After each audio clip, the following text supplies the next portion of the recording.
ताला ने इस दुनिया में ऐसे बहुत से फरिश्ते भेजे हैं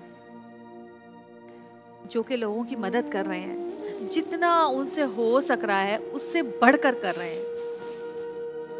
ये दुनिया अच्छे लोगों से भरी हुई है। अल्लाह ताला ने ऐसे लोगों को अता किया है, उनकी माँ की दुआओं से अता किया है, बाप की दुआओं से अता किया है। न जाने उनका कौन सा ऐसा अमल और कौन सी ऐसी नेकी होगी, कौन सी माँ बाप की ऐसी दुआएं होंगी कि अल्लाह ताला ने उनको इस दुनिया में फरिश्ता बना के भेजा है। आज अगर मैं आपसे कहूँ कि आपके बेटे के इलाज के लिए एक फरिश्ते ने सारी जिम्मेदारी अपने सर ले ली है, तो आपको कैसा लगेगा? क्या करेंगे आप? मैं तो उनको दुआएं के सिवा और कुछ नहीं दे सकता। दुआएं तो चाहिए होती हैं, दुआएं और वो दुआएं जो सच्चे दिल से दी जाएं। मैं वही कर सकता हूँ। बेटा ये बात करते हैं? हाँ बोला ना, नहीं शर्म आता है। नाम क्या इनका? शाहजहान। नाम शाहजहान। शाहजहान। शाहजहान देखो तो सही मेरी तरफ, ठीक होना चाहते हो? हाँ माइक में बोल, माइक पकड़िए। ठीक होना चाहते हो जी? तो बस ठीक है, अब इंशाल्लाह तुम्हारा इलाज होगा और तुम बिल्कुल ठीक हो जाओगे, क्योंकि हमारे पास एक ऐसे, मैंने जैसे कहा कि इंसान के रूप में फरिश्ता मौजूद हैं जो कि इस बच्चे का इलाज करवाएंगे, और उन्होंने पूरी जिम्मेदारी ली है कि बच्चा इंशाल्लाह बिल्कुल ठीक होगा। 25 लाख से ज़्यादा जितना भी पैसा इनकी बीमारी और इलाज पर खर्च होगा वो करेंगे, क्योंकि जैसे कि मैंने पहले भी कहा कि अच्छे लोगों की कमी नहीं है इस दुनिया में। कौन सी ऐसी अजीम माँ होगी जिसने ऐसे शख्स को जन्म दिया? मैं चाहूंगी कि स्टूडियो में जितने भी लोग हैं इस वक्त यहाँ पर, उनके इस्तकबाल में ज़रूर तालियां बजाएं। मैं बुलाने वाली हूँ इस वक्त एक ऐसी हस्ती को जो कि पाकिस्तानियों के लिए, गरीबों के लिए, इस वक्त इनके लिए एक फरिश्ता बनकर आए हैं। दुखी दिलों की जान, गरीबों का मान, फख्रे पाकिस्तान, प्यारा मेहमान अली शेखानी। आइए आइए, अस्सलाम वालेकुम।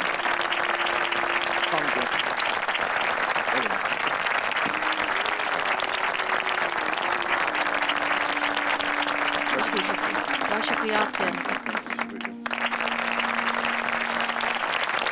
अली मैं तो बड़ी हैरान हुई जब मुझे पता चला, क्योंकि रात तक हम इस बच्चे की वीडियो देख रहे थे और रात को हमारी टीम बैठी थी और हम सोच रहे थे कि कौन करेगा ये सब, कौन उठाएगा इसका खर्चा, कौन इस जिम्मेदारी को अपने सुपुर्द लेगा। और सुबह सुबह मुझे एक खुशखबरी मिली कि नहीं, अल्लाह ताला ने ऐसे लोग दुनिया में उतारे हैं जो कि दूसरों को अपना गम और दूसरों के दुख को अपना दुख समझते हैं। बहुत शुक्रिया आपका। मैं कहूँगा मेरी कोई औकात नहीं कि मैं इनके लिए कुछ कर सकूँ, ये अल्लाह की तरफ से होता है। और जैसे शमीम शेखानी फाउंडेशन है जो मेरी वालदा मरहूम की है, मेरी वालदा ने जब खोली थी उनका मकसद यही था कि जो भी कर सको राशन दो, लोगों का इलाज करवाओ, जो जो तकलीफ़ हैं उनको दूर करो। मेरी वालदा मरहूमा कहा करती थी कि जब तुम लोगों की ज़रूरियात पूरी करते हो तो खुदा तुम्हारी ख्वाहिशात पूरी करता है।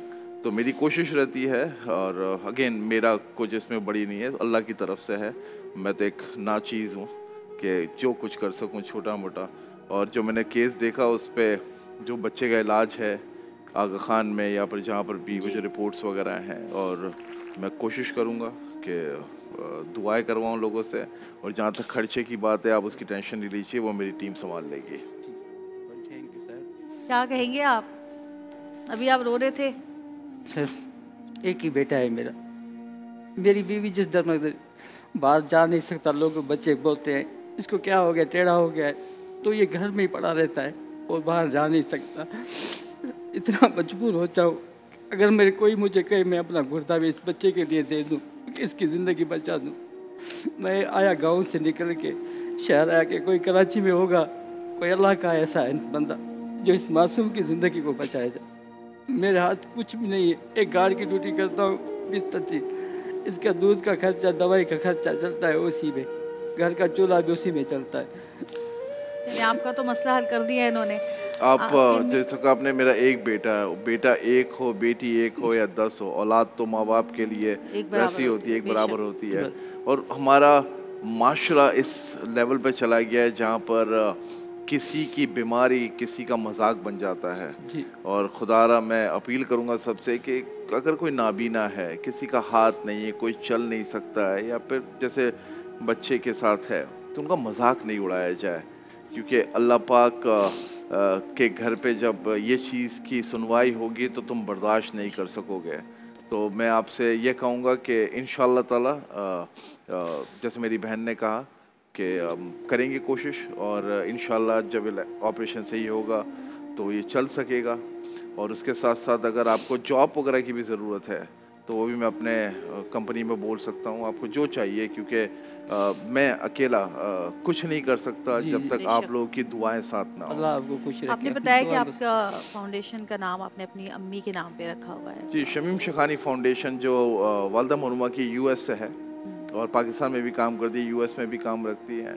तो हमारी जो फाउंडेशन है उसमें हम कभी फंड रेजिंग वगैरह ऐसा कुछ नहीं करते हैं। So we don't accept no donation, funded by Shekhani group. तो अम्मी के नाम पर खुली थी बैक इन द डेज, और जब अम्मी का इंतकाल हुआ 2021 में, अल्लाह जन्नत नसीब करें, आमीन। तब से मैं 100% उस पर फोकस करता हूँ। और वो उसका काम लोगों को जैसे कि जेडीसी के अंदर हमारा बहुत है, तो हमारा 83% फंडिंग जो जेडीसी को जाती है, जिसमें लैब है, we are opening a free cancer hospital, Shamim JDC Shamim Shekhani free cancer hospital. उसके साथ साथ बहुत सारे प्रोजेक्ट्स हैं, तो वालदा मरहुमा के नाम पे हैं। तो आपकी अम्मी जब हयात थी जब आपने शुरू किया था ये फाउंडेशन जो है काफ़ी 2008 से काम कर रही है, अम्मी संभालती थी खुद ही। अच्छा। फाउंडेशन के एस नाम के फाउंडेशन के नाम से नाम था, फिर 2019 में मैंने रजिस्टर करी, और 2021 में जो अम्मी का इंतकाल हुआ तो फुली एक्टिव हो गया। लेकिन ये काम तो पिछले 20 सालों से कर रही है।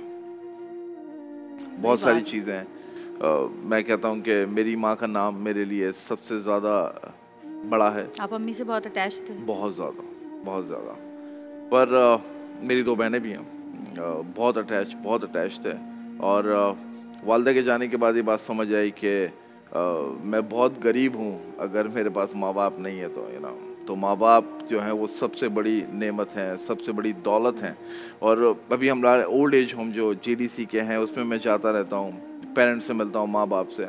किसी के 4 बच्चे हैं, किसी के 5 बच्चे हैं, और माँ बाप को छोड़ दिया है। तो मैं कहता हूँ खुदारा लानत है तुम्हारी ज़िंदगी पे, अगर तुम्हारे माँ बाप ज़िंदा हैं और फिर भी तुम उन्हें उनकी इज्जत नहीं करो, उनको अपने पास नहीं रखो, तो तुम्हारी दुनिया भी ख़राब है, तुम्हारी आखिरत भी ख़राब है। मेरे घर का बिल्कुल जो दीवार है, दीवार से मिला हुआ एक ओल्ड एज होम बिनते फातिमा, 65 ख़वातीन हैं वहाँ पर, और मैं वहाँ आती जाती रहती हूँ। मेरे तो बिल्कुल ऐसे ही जैसे मेरा दूसरा घर है, और ऐसे ऐसे घरों की ख़वातीन हैं कि आप सोच नहीं सकेंगे, जो इंतज़ार कर रही हैं कि शायद ईद पे, बकरा ईद पे कोई मिलने आ जाए। कोई लेने नहीं आता है, ना कोई यहाँ तक के फ़ोन करके बात करता है।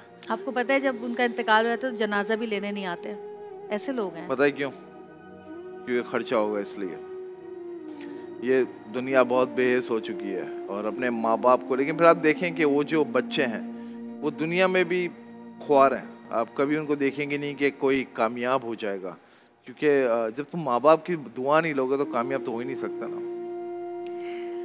आपकी अम्मी जहाँ भी होंगी इस वक्त, मुझे यकीन है कि बहुत अच्छी जगह पर होंगी, और आपको ये कार्य खैर करके देख रही होंगी, और उन्हीं की दुआएं आज तक आपके पास हैं। मुझे लगता है कि अभी भी माँ बाप चले भी जाएं तो उनकी दुआएं हमारे साथ होती हैं। लेकिन कुछ माँ बाप इतने खुशनसीब होते हैं कि उनके जाने के बाद सदका जारिया बन जाती है उनकी औलाद। तो आप अपनी अम्मी के लिए सदका जारिया हैं इस वक्त, जो कि आप जो भी कर रहे हैं सवाब उन तक पहुँच रहा है, क्योंकि बुनियाद आप कह रहे हैं कि उन्होंने रखी थी। हाँ, बिल्कुल बुनियाद, और जो भी चीज़ें होती हैं वो वालदा मरहुमा की जो सिखाई गई उन्हीं बातों पर होती है।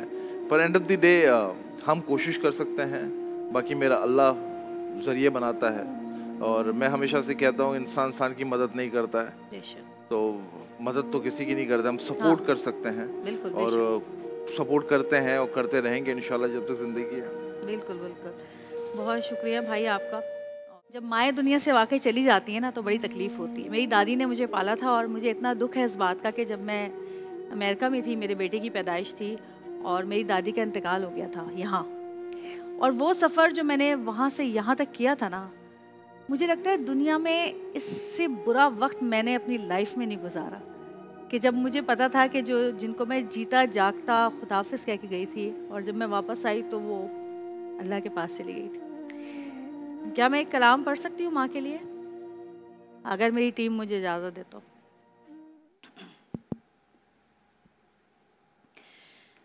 मायनी मायनी मायनी मायनी मायनी, जिंदगी हो गई अजनबी, मायनी हो मायनी। जागे हुए थे कब से तुमने नहीं सुलाया, रूठे हुए थे खुद से तुमने नहीं मनाया। जागे हुए थे कब से तुमने नहीं सुलाया, रूठे हुए थे खुद से तुमने नहीं मनाया। कितना हमें सताया, कितना हमें रुलाया, जिंदगी हो गई अजनबी, मायनी मायनी। तेरी कहानियों में एक नाम था हमारा, कैसे तुझे बताएं कितना तुझे पुकारा।